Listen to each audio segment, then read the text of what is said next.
Good afternoon, Tim. Hi.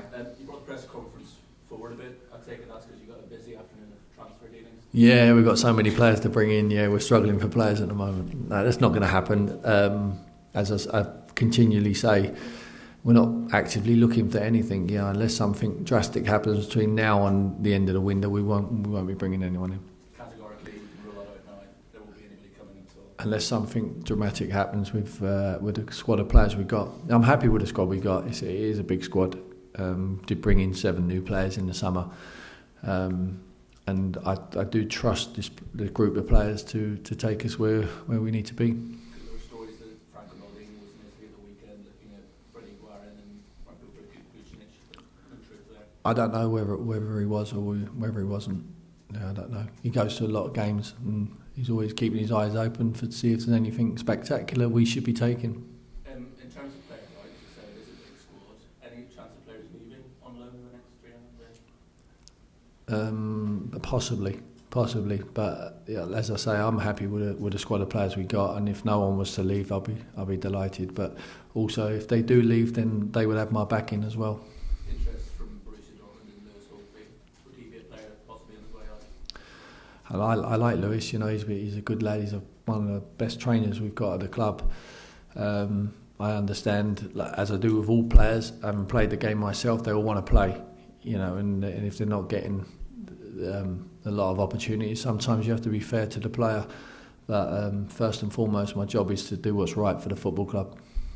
Etienne Capoue, another one. I know you said previously he's behind Beale in the pecking order. So to get some game time.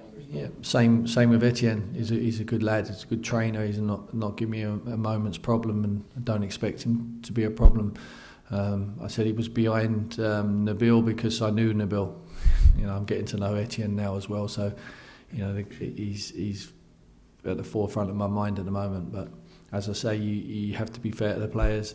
We have got a lot of players in that midfield area, and if an opportunity does arise, then if it's right for the football club, then we will let players move on.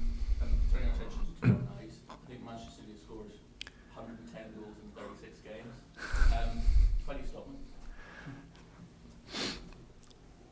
them? It's obviously proved to be difficult for a lot of teams, especially over the last couple of months. You know, they seem to have got momentum going, and we know what they can score, and they can score from all areas of the field. You try and stop one, someone else pops up. You know, we have to worry about them. We have to be responsible. We have to make sure we're concentrated and defend very well at all times. But I think we also need to see if there's anything we can do to affect them. And there will be weaknesses in their play, and hopefully we can try and exploit some of them.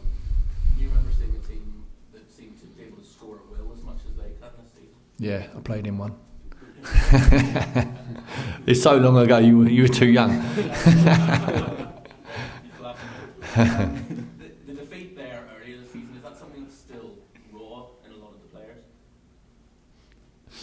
I haven't heard them talk about it, to be honest, but it would be. I mean, the professional pride, you know, to get beat is one thing, but to get beat by 6 is a real blow. I've watched that game recently myself, just to have a look at some of the strengths and some of the weaknesses. And early on in the game, there was some weaknesses. You know, domination of possession was Tottenham's, but obviously they get that free goal early on and took the momentum. And as I say, if you don't stem the flow, you know they can be home and dry very, very quickly. You know, we can't afford a capitulation like we saw at the Etihad. It was kind of the beginning of the end for Andre that match, wasn't it? Years back. Well, it wouldn't have certainly not helped the situation, but it wasn't the beginning and the end for Arsene Wenger, was it? And they got beat 6 the week after, you know, or whenever it was. You know, they can score at will this side, you know, and we have to make sure that we can hopefully score against them. You've already sort of touched on it, but if you ignore one player, then another one creeps in. Is there one in particular, whether it be Negredo or Aguero or Toure, the way he is this season, that you think poses the biggest threat? You have to just look at Negredo recently. I mean, he's been fantastic and scoring, but he can't score on his own. You know, he's got the back end of the rest of the side. Navas, you know, Silva. as you say, Aguero. You know, they got no end of talents, and we would have to all be honest and say that their biggest strength, Man City, is when they attack. So let's hope that we can try and make them defend as much as possible.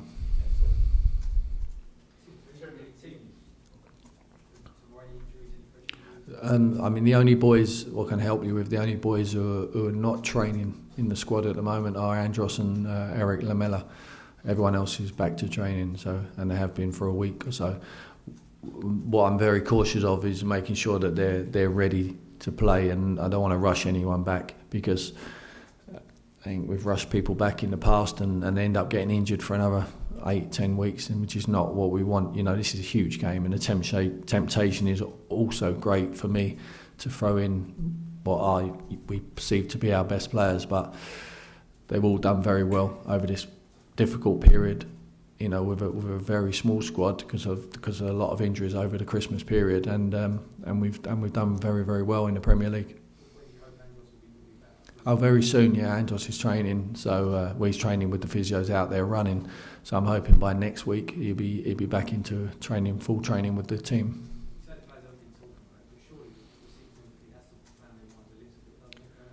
That'll be on their minds, as I say. They've got professional pride, but I haven't heard them talk about it.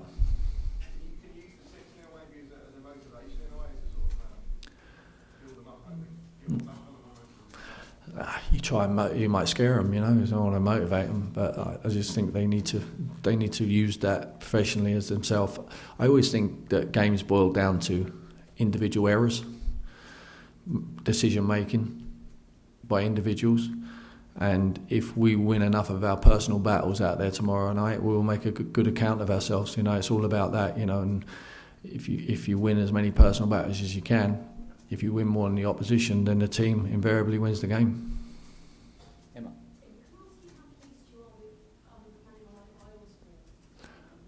Fantastic. Yeah, he's been great ever since I've come into this job. I've given him a platform to play, and he's not let me down. It looks like he's enjoying his football, and he surely will be up for this game tomorrow night, as he's been up for any games. You know, it's not. There's no small and big games for Addy at the moment. He seems like he's motivated just as much for every game he plays. Looking at the goals he's already scored since coming back into the team, how might his form define your season? Well, it certainly helps. Yeah, I mean, he is one of the top strikers in the Premier League, in my opinion, and it's important that we keep giving him the service. You know, he relies on the other players as well, and we're relying on him. So he'll be crucial for us to get where we want to be. And he gives you a lot of credit in bringing him back into the team, giving him the opportunity.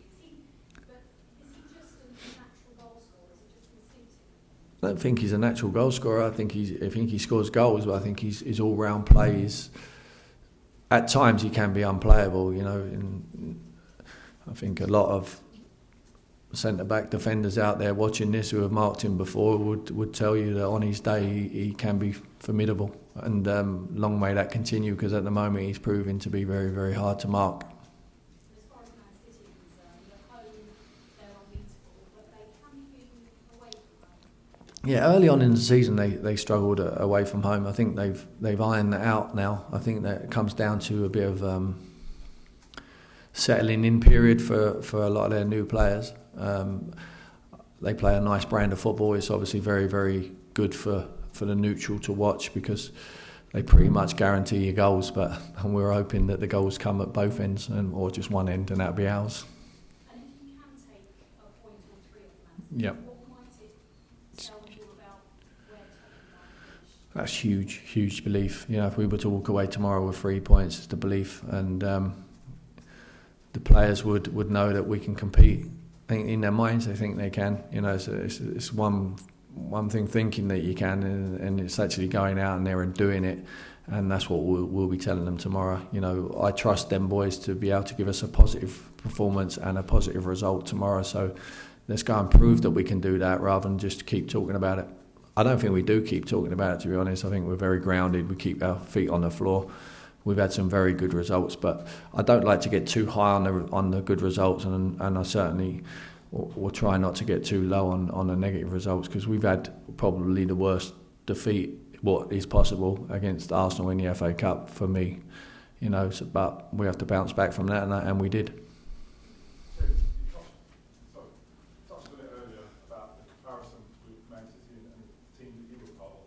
When you were part of that team, did you go into every game believing you would score every game? Yeah, we did. Yeah, we played a similar style as well. You know, it was a 4-4-2 system, and it's got the ball forward to Alan Shearer and Mike Newell and players like that. Got the ball wide to Ripley and Wilcox. You know, they scored. We realised that we could be responsible and solid in defence and get the ball forward as quickly as we can to them players who would hurt. But also playing in that side, I knew that we did have weaknesses, so hopefully they've got some as well. Do you think they're the team to beat in the Premier League? Yeah, anyone finishes above Man City win the league. Right, Two nice, very last one, please, Jamie. As well. Jan and Eunice, are they close to getting some first team action? Yeah. It's more like that. Yeah, possibly. We'll have to think about that between now and then, yeah. And Paulinho and Sandro also. Okay, can we have the cameras off now, please? Thank you.